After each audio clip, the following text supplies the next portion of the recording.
My Michelle Live podcast. My Michelle Live. My Michelle Live. Sports Timeout. The fans, the field, the faith, the fun. Here's Michelle. Yo, hello. Welcome to My Michelle Live. We are a sports show, part of My Michelle Live, that looks at some of the sports stories of the week. And we always get to a message of hope. Whatever My Michelle Live broadcast, you are looking at what we call the God story. It's a message of hope. Let me introduce you guys to these guys for sports today. And we're going to start with the faceless Wookiee. I don't know. Guy is our tech guy for My Michelle Live, but he can't seem to get his own camera working. I don't know what's up with that. Wookiee of the Year, Josh McMillen. The cobbler's kids have no shoes. I'm too busy fixing everyone else's tech issues and taking care of the baby to fix my own. I resemble that remark. Yes, you do. I'm not gonna lie. We haven't seen him in a couple of weeks. He's been busy dissing us, but we love him anyway. He is an author, photographer. Well, you know him, Brent R Baker. Author, photographer, Brent R Baker. Oh, yes. And we have with us the encyclopedia of all sports. Now, this guy, yeah, he knows it because he has been a veteran sports reporter since, I don't know, the first baseball might have been hit. Who knows? But he knows what he's talking about, and he's part of our team. Rich. Encyclopedia Rich. The encyclopedia. And then we have the guy who wrote the book on being the athlete in the game of life, the man of steel, Matt Peale. The man of steel. I am the knowledge and strength of 10,000 worlds. I am flesh and machine. I am becoming everything. That's a proper introduction. The man of steel. And there you go. That's your cast of characters today. They say it's a national pastime in baseball, guys. The LA Dodgers, they are the betting favorites in the Major League Baseball 2021 World Series odds. The Dodgers are like plus 350 favorites. They may be the first team to go back-to-back since the Yankees won 3 in a row, like 1998, Rich, to 2000. Yep. Okay, so and they're gonna have to. I gotta step away for a second. I'm having a bird thing. They're flying everywhere in my office, so I'm going on mute. I'll talk to you guys in a bit. What the birds fly? Dodgers. This is where we need a camera. What the heck? Dodgers gonna have to do a little work. They got behind the Atlanta Braves, and the Atlanta Braves have now going home with a 3-2 series advantage. Chris Taylor, a whole bunch of home runs last night for the Dodgers. Dodgers trying to pull it out once again like they did against the Braves last season. Yes, Mariner fans, Chris Taylor was at one time a Mariner. We got some work to do, though. You know, our bats have been silent. Pitching has been shaky at best. But even last night, old Albert Pujols there went 2 for 4 with 2 runs. But it's no easy task to go on the road now to try to win 2 in a row, games 6 and 7. The Dodgers are a tough out, though. They've shown the last couple of years. I think they've won 7 straight elimination games in the last correct. 2. And that's in that period of time pretty unprecedented. So the Braves better be ready to rumble. I think one of the things with the Dodgers, though, I think Dave Roberts has gotten a little too cute with his pitching staff. Agreed. And especially the use of Urias. Bringing in relief kind of randomly at different times where I think, especially when he's tired. He's tired. And they didn't do a whole lot of that during the regular season with some of these guys. And while, I get using Scherzer in the 9th inning the other night, sometimes you have those Randy Johnson moments where you just put your best guy out there to hang on in the deciding game. I think he's gotten too cute, and now they're in a situation. When they had to start Joe Kelly last night, it's kind of like, yeah, look what you got yourself into, and it worked out. But But man, Well, they're kind of They really didn't work out. I mean, Joe Kelly serves up 2 runs, and then he's got a strained whatever esophagus or something like that. No one really knows what actually came out. And then he has to come out of the game. well. If So there's one person who's going to strain his esophagus in a baseball game, it's probably Joe Kelly. it Yes. might be Joe Kelly. You never know. Hey, Josh, I do how's your think bird situation? We got them under control. They are back in the cage now. They were kind of decided to fly around and get themselves stuck in weird places. So that's under control.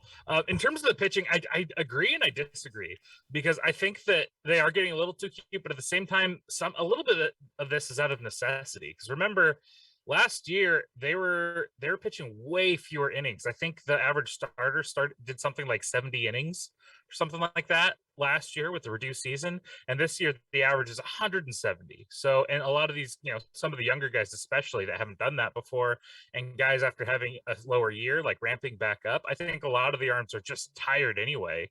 And so you have managers out there trying to think, okay, what can I even do to get a fresh arm out there on the field that's going to give me a couple innings?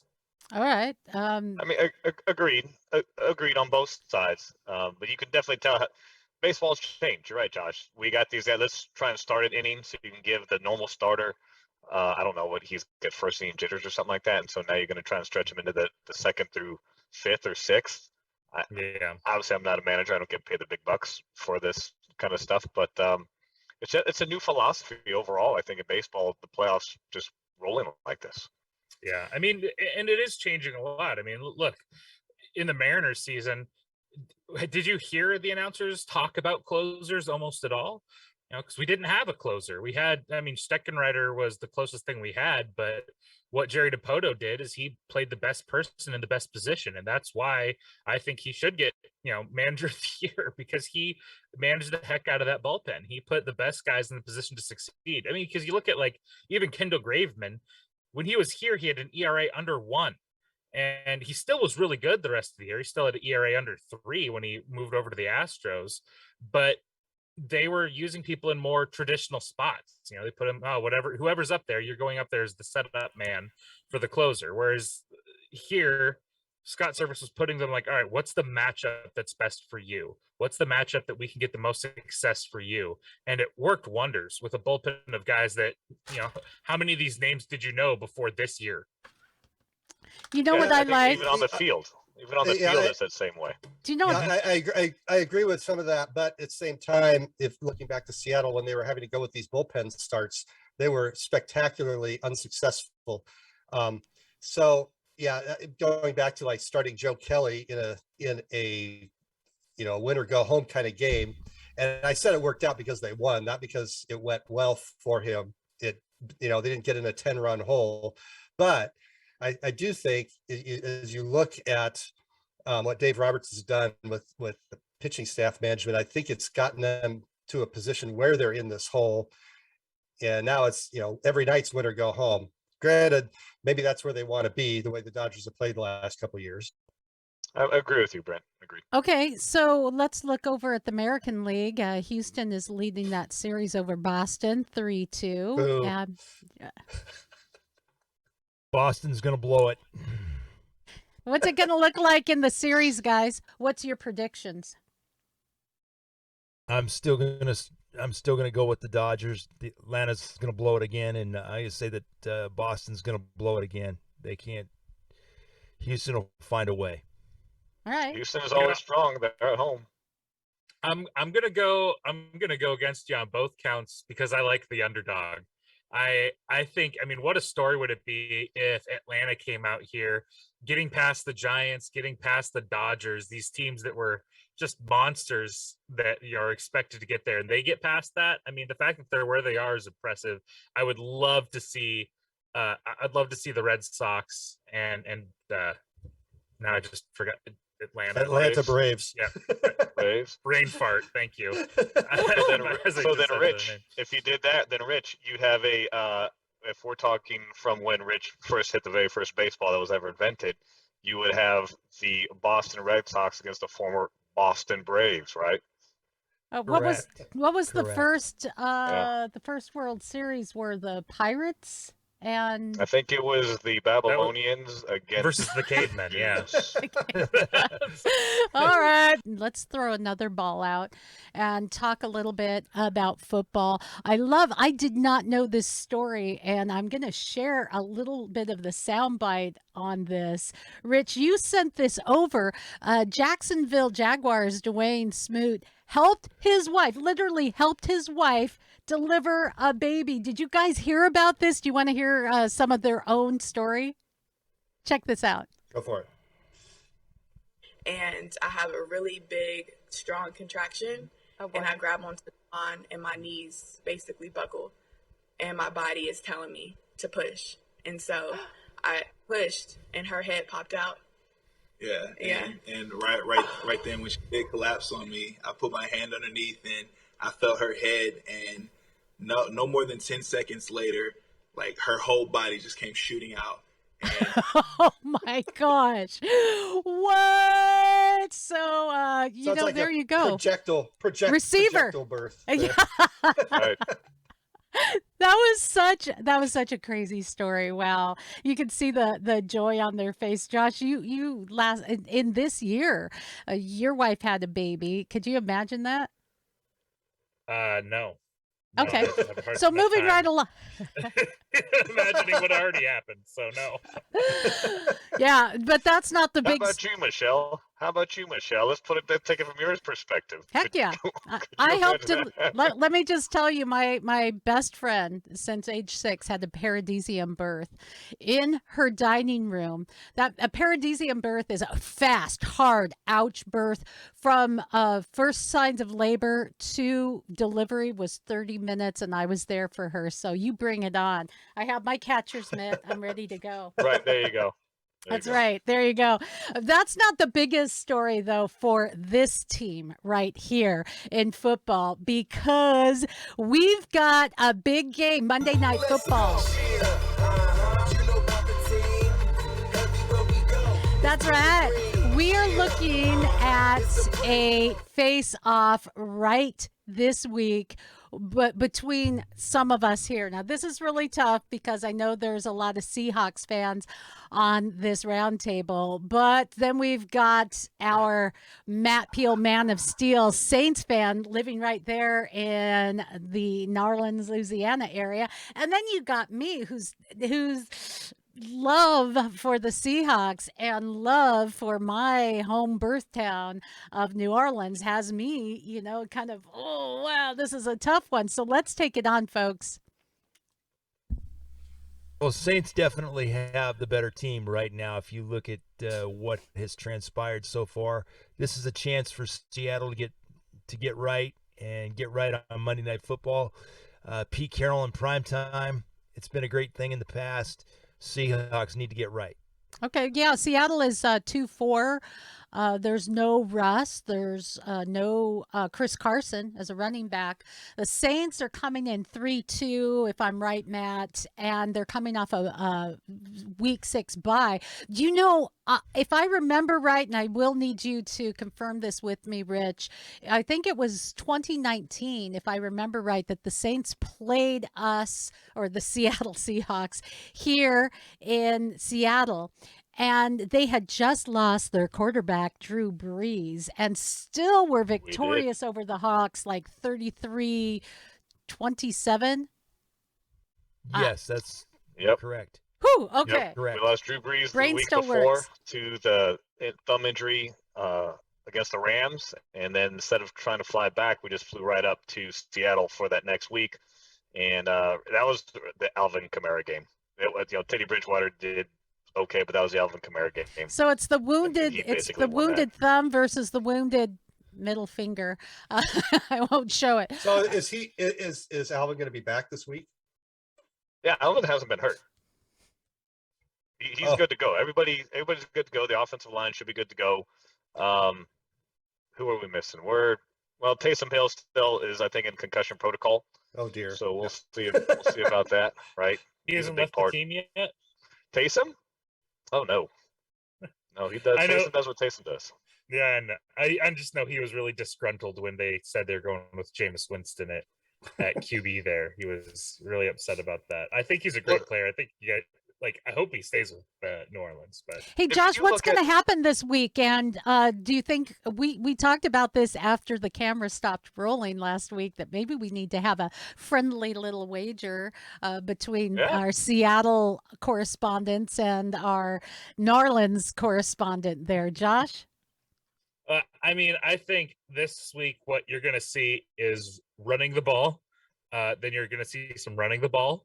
You might see a little bit of running the ball, and you're probably going to see some running the ball. Yeah, but will they run the ball? The field here. As long as it's not Geno Smith running the ball. Right. Yeah, he was running the ball. For y'all's sake. There. Yeah. Please, no. No. So look, last week, Russell Wilson being out, Geno Smith being there.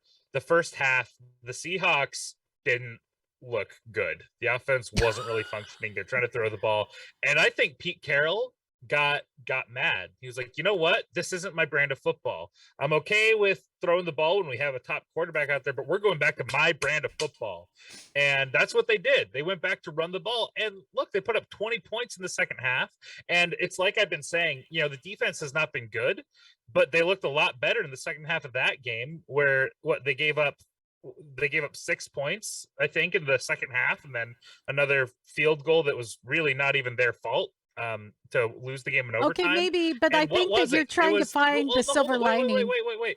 It's what it is the time of possession. Running the ball completes the circle of toughness that Pete will preach about. When they had a better time of possession because they're running the ball, they're keeping the defense off the field, they're getting those conversions. That's what allows you to have a better defense. They're not going to have a good defense if they're gassed because your team goes out there in 3 plays is either 3 and done or in the end zone. So I think that both teams are going to see a similar thing here today, where they're going to be a lot of running. It's going to be a tough smash mouth game. And, it's going to be interesting. I think it'll be an interesting game. I'll give that to and you. Rashad All Penny right. probably will. So here's wishing you Seattle maybe a little better weekend. We will see. Any other thoughts and any wagers that you guys may want to post? Because I have some ideas. I found a mask online. It's a Seahawk mask. It's really cool looking. And I'm thinking if Seahawks win, we might have to have that sent down to our Man of Steel, Matt Peale, and he'll have to wear it for the next broadcast. I'm just saying. Just a thought. I'll accept that. It was either that or you borrow my Seahawks cheerleading outfit. If the Seahawks lose, then Michelle has to wear a hat from a team that likes to cheat at baseball. Oh, come on. Awkward moment. Awkward moment. I'm already wearing that. But Josh, to finish out your thought, you're right. Josh, it'll be a lot of running the ball and then Winston launching a 65-yard bomb. That's kind of how we do it. We run, and we'll see where that goes, right? Like when he throws the ball, who knows if it's going to go to it's either going to be an amazing play or awful. Like the season that year a couple years ago, we had 30 touchdowns and 30 interceptions. It's funny incredible. How you say that because Rich and I were talking before the show here, and so Winston's got 12 touchdowns this year and 3 interceptions. Yeah, he's doing a lot better this year. Hopefully the laser eye surgery has corrected the issue. Finally. He didn't have enough money for it at first. Remember, he was only making $25 million a year. Yeah, so he needed that finance plan. He could only get like a half of one and then 3/4 of the other side, but now he can buy them all. That's glorious. You see, that's how it works there. There's been some other interesting things in football. Congress is seeking some documents and information into that investigation with the Washington football team. Nothing will come of this. This is political grandstanding. This is 2 individual congressmen wanting to act like they're actually doing something. And do you really want Congress involved in professional sports? I don't want Congress involved in my health. I don't want Congress involved. In fact, I'm not even sure sometimes I want Congress involved in the affairs of the United States of America.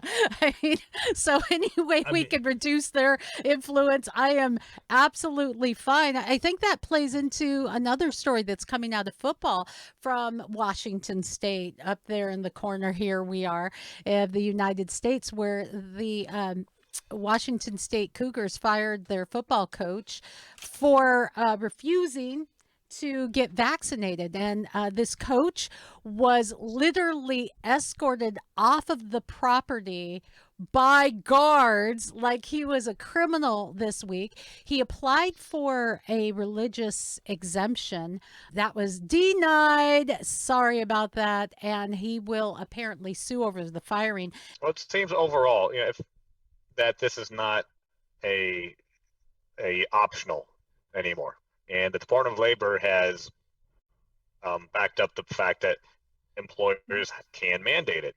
So you can not want it, which is fine, but now you're rolling the dice of, well, you're not going to have a job anymore.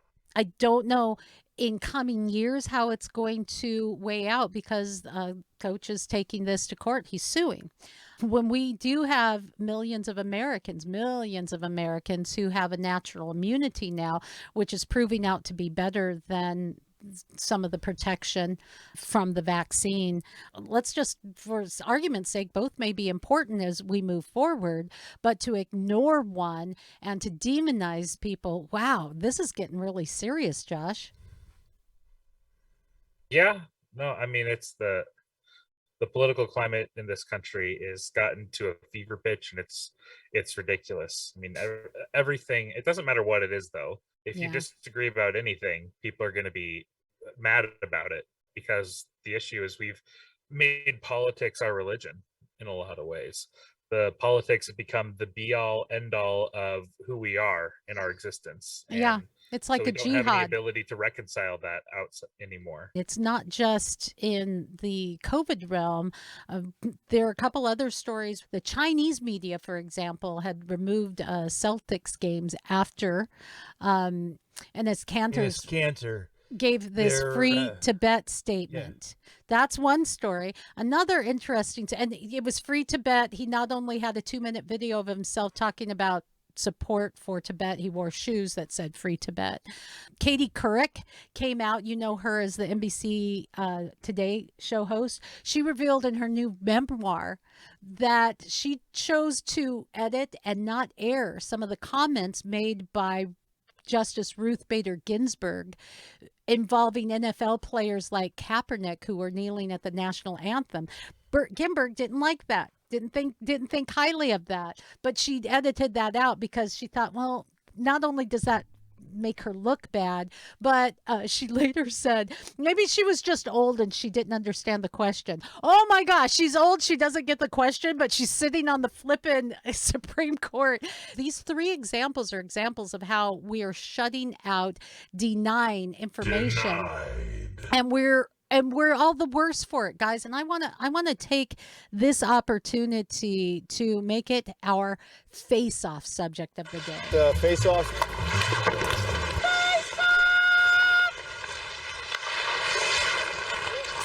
Okay, guys, so how is the shutting down, the canceling, the denying of viewpoints, information, facts, other opinions, professional opinions, how is that affecting all of us, and why does it have to be such a big deal in sports? I was just going to bring up the Enes Kanter and China thing with the NBA, because what we see with, I mean, the reaction of the Chinese, I'll say the Chinese government, although their media and everything is hand in hand with them. The reaction to just immediately, like even mid-broadcast, erase the Boston Celtics from the Chinese consciousness, basically. What frightens me about that is what I've seen happening in our country. And it's one thing to say, oh, the Chinese communists, they're doing this sort of thing. But when you see the same sorts of things happening in our country, where somebody brings up an opinion that doesn't align with whatever the majority opinion is, it's the whole cancel culture thing, but it's you see how that plays out with a totalitarian government when they have the power to just in the moment, boom, the Celtics are gone. What bothers me about this is I can remember, like, this maybe marks my age, but I can remember being in school where it's like, you need to go against the crowd. If you believe in something, you need to stand up for it, regardless of what the majority says. And now it's like, oh yes, except if it has to do with, say, COVID, or if it has to do with, any specific political majority opinion. Now it's like, oh, you can't object. Now it's disinformation or hatred or racism. You give it a label and then you erase people from the public eye, basically. The thing that we should all be worried about is the reaction of the NBA and their commissioner not saying a thing. And this isn't the only team that has been effectively erased from the face of the earth because of Daryl Morey's comments last year about free Hong Kong. The Philadelphia 76ers games have not appeared on Chinese television since then. So now you have two teams for various different reasons, not even on a TV contract. This is all about money. This is all about the NBA not willing to stand up and have a backbone, and their business is being controlled by a government. Think about that frightening thought. Well, that's what happens here too. I mean, right?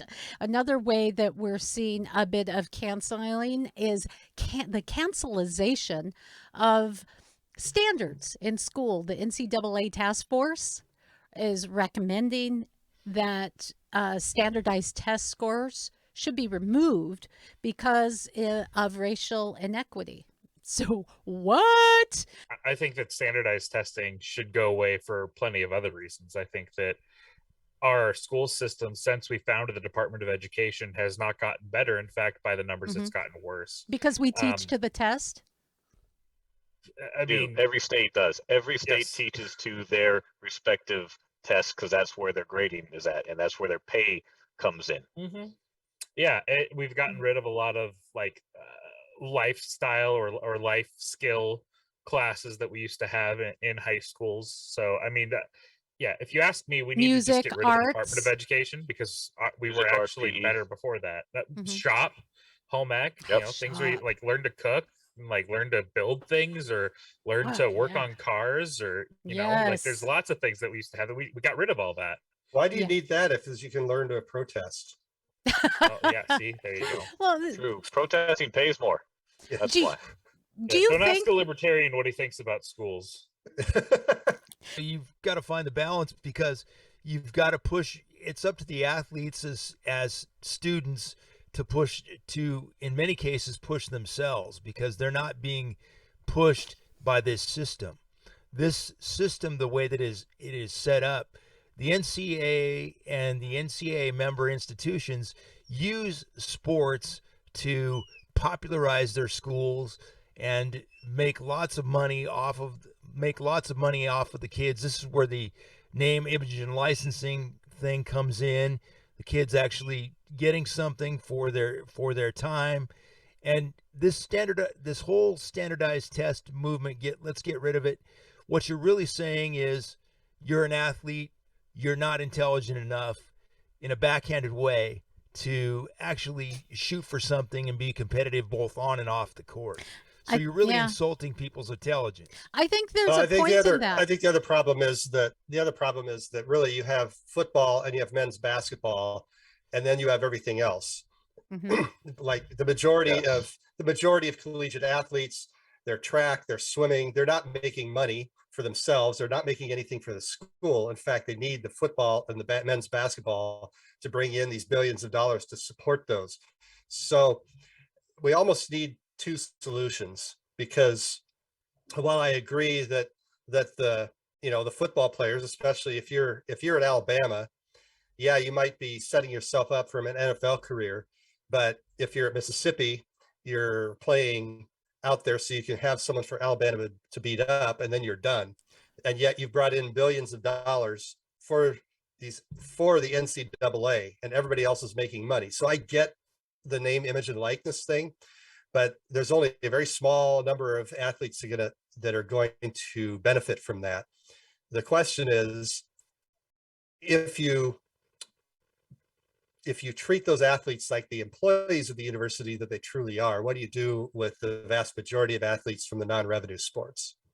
Well, the other thing with the non-revenue sports, Brent, if we want to talk about that is our whole Olympic program in many different cases. So you're gonna really turn this whole thing upside down.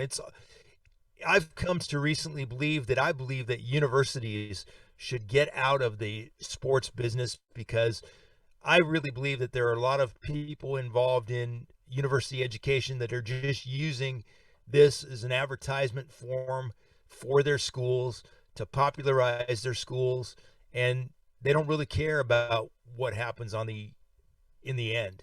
Yeah, and If you you look know at that's not going to happen. That is just too big of a shakeup of a system. I mean, how would that ever be implemented? if you look at how standardized tests are being used, when we were going to school, not quite back when Jesus was a boy, but almost, there was a lot riding on that, right? It really, your GPA was great, but it was more, what was your test score? If you had a 32 on your ACT, but somehow you're pulling a 2.5, it was that 32 on your ACT that was going to get you financial aid and scholarships, not the 2.5. So there was a heavy reliance upon that.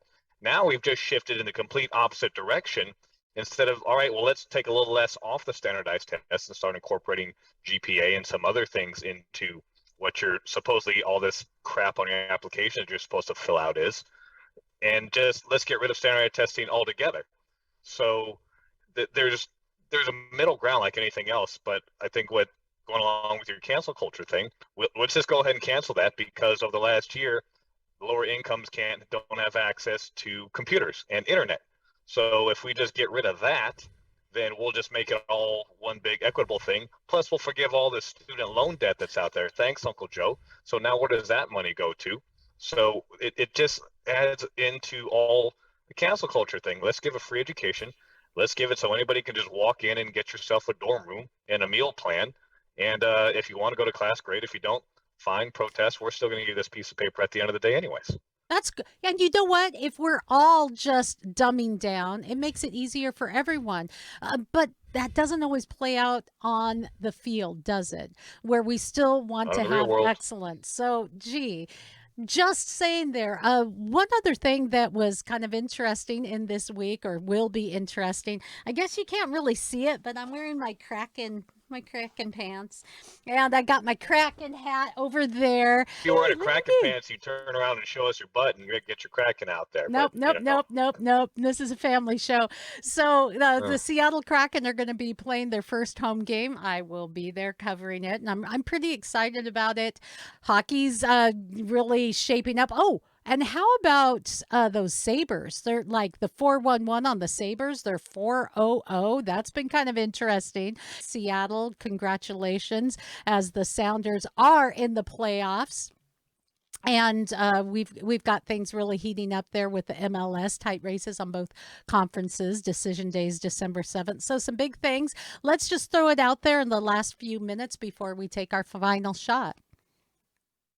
Well, the Kraken are looking forward to being at home. They're going to have that home ice advantage. Big 5-game road trip to try and get, at the beginning to get Climate Pledge Arena in shape, and it's all going to be up to the guys to come and establish that home ice advantage. And Ron Francis and everybody in the administration, they're looking forward to this night. This night's been 5-6 years in the making. Lewicki and all the boys at OVG, the OFU group, have done a great job. And unfortunately, this is the one bad thing. If you're not going to the game, you're only going to see it on CBC if you have cable, because it's on ESPN Plus. Josh has been on top of how bad sports can be covered. I mean, this is huge, and what a disappointment for the people in the greater Seattle area. You should be able to watch your home team on television. See, here I was happy it's on ESPN Plus because I don't have cable and I have Disney Plus, and you can get that bundled in with it and Hulu. So I was glad it's on ESPN Plus because I can actually watch it. Well, the great thing about the fact that it's going to be on CBC, one of the best sports programs in the entire world, Hockey Night in Canada, is going to be broadcasting this game. So we're going to get guys and people who really know something about hockey. It's going to be a great night for Seattle. And it's been a long time coming, and hockey is finally here.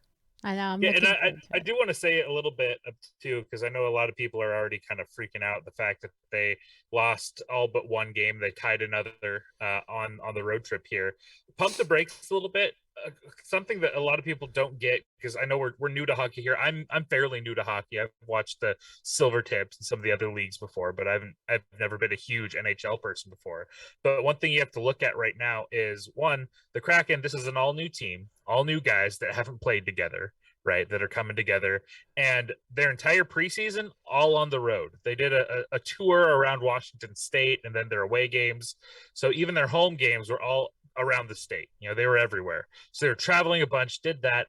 And then during the road trip, they were the only team at the time of their last game to play 5 games. The only team in the NHL, the only team to do all 5 on the road. And most of those games were the home openers for the teams they were playing against. So that was their first game against a weary road traveled team. So pump the brakes on them a little bit, give them some time, understand that it is going to take time to congeal, and they were really put in a position to fail in the first 5 games in that road trip here. But get behind them there at the stadium. They had like five games in 8 days, and the only team to do that this year. And they had a COVID issue that came up like the day of their opening game, so they had guys showing up at the arena that they hadn't even practiced or had their preseason with. For their opening game. So, I watched 4 of the 5 games, and other than the Philadelphia game, they were in every single one of them. Yeah, they did not suck. Yep. They did not suck, and that was exciting. Nope. They're a fun team to watch. They were they gritty. When they got down, they came back. They kind of reminded me of the Mariners in that way, where it's going to take a while for them to come together. They're going to play a lot of 1-goal games, and we'll just see what happens. Let's see what happens.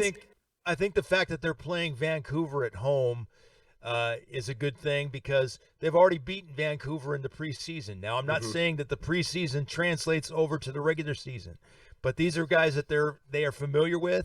Yeah. This is the team. They want to start that rivalry. We want to start that I-5 rivalry. Vancouver is only 250 miles away. We got to have somebody to hate in the NHL. That's really tough, because most of us here in the Seattle area, that had to be our team. It was the closest. So having to say, oh, no, we hate the Canucks. Come on. That's really tough. Guys, it's time for our final shot. Final shot. Let's take our final shot, and we'll start with Josh. Man, what do you even give your final shot out to today? There's so much going on. So much going on in the sports world, and I will give it to, this is kind of a weird one, but I was thinking about this today, and they were talking about it on the radio a little bit, to Chris Hansen. This was not the way he wanted it to go down, but I want to give him some credit, because he was close. He almost got us an arena down in Soto, and he really kept the momentum going, looking to get hockey and get basketball back here in Seattle. And it didn't go. I really wanted it in Soto. I really didn't want it at Key Arena again. I hate getting over to the Key Arena area. Yeah, and for those who aren't privy to this, worst possible place. For people who aren't privy to this around the world, Seattle had a battle of where the Kraken would play. They had a spectacular plan that was going to be in the district where the Seahawks play, where the baseball stadium is. It was economically sound, and for some reason they decided to put it in the middle of the city where there really isn't great access, great parking, and it cost a boatload to save a 50-year-old roof that it had to be taken off in order to rebuild this kind of a thing. So that's kind of the drama that you're coming into, Josh, for background. Yeah, exactly. Yeah, and Hansen, he kept, for years, he kept the momentum alive to bring Sonics back and get these sports back into Seattle. So even though it didn't go his way, I do want to give him a shout out, because we're having our opening home game, and I really, even though the Wikis and the Oakview group are the ones that inevitably at the end got it done, it's, I think, in large part thanks to Hansen paving that road. All right, Rich. Well, I'm going to go again with the hockey motif, because this weekend the Seattle International Film Festival has events going on all year. Go to sif.net, look up a documentary called Willie. It is about Willie O'Ree, the first black man to break the color barrier in the NHL in 1958 for the Boston Bruins. It is playing this weekend. If you can't go to the Kraken game and you need a little hockey inspiration, go see that documentary. And Wayne you don't have Gretzky and a whole bunch subscriptions, of so other- you can watch it at home. Yeah, there you really. there And you for those go. of you who There you don't, by the go. way, you can go to any sports bar, pub, or restaurant. You'll be able to watch it there. Brent Baker. Well, going back to our local Seattle flavor here, I'm going to go with Mitch Haniger for the letter that he put in the Players Tribune. Oh, Basically, yeah. I mean, if that doesn't, if you're in the Seattle area, if you've been following and suffering with the Mariners for 20 years, if that didn't get you fired up, you need to go read it. I mean, the guy is ready to keep on going. He's basically in a very assertive, but not necessarily damaging way, really challenging the front office to make the moves they need to, I'd say, complete this rebuild that's been going for about 3 years. But he's just, I think a lot of people that were just maybe not sold on what was happening with the Mariners, once you saw the way he played this year, coming back from some unspeakable injuries, and then starting to assert himself as a personality and seeing what he's about. The World Series is going on, but I'm looking forward to seeing some of our local flavor there in the next couple of years, I hope. Matt Peale. Yeah, hey, quick note on that too. Actually, Yeah. Jerry DiPoto talked about Mitch Haniger today on his show on 710 local broadcast here, and he said that he really believes Mitch Haniger wants to be here long term. So if you're a Mitch Haniger fan, some good news. I mean, it's nothing in stone, but it's looking really positive. No, but for him you staying. can hear it in that piece you referred to, Brent, that he's bought in, and I like that. Matt Peale. Oh, is this a local Seattle show? I was just wondering. Shut up. Yes. That sounded like I thought so. So I'm gonna give my shout out to something that's not local to anybody, and it's something that we never cover on here, and that's called NASCAR.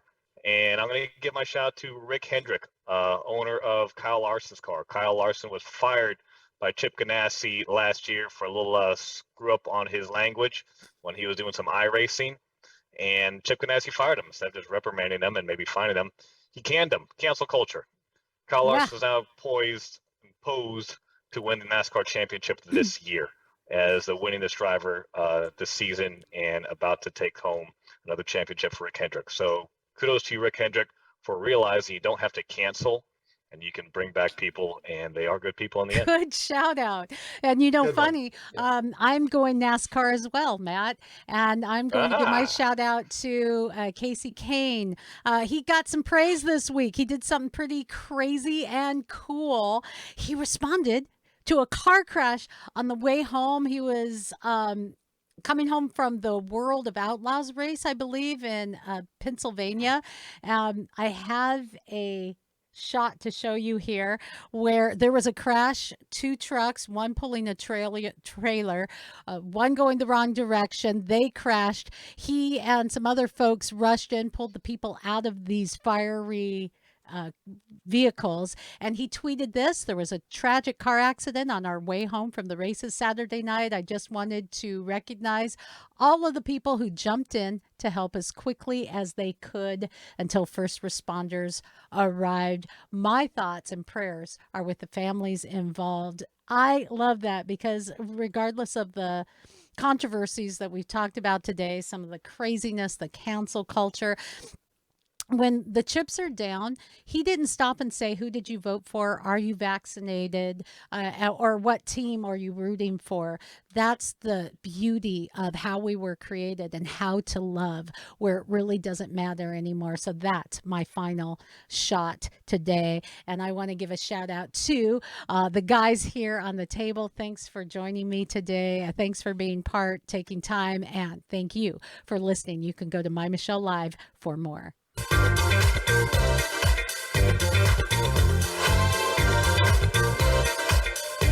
For more fun, go to MyMichelleLive.com.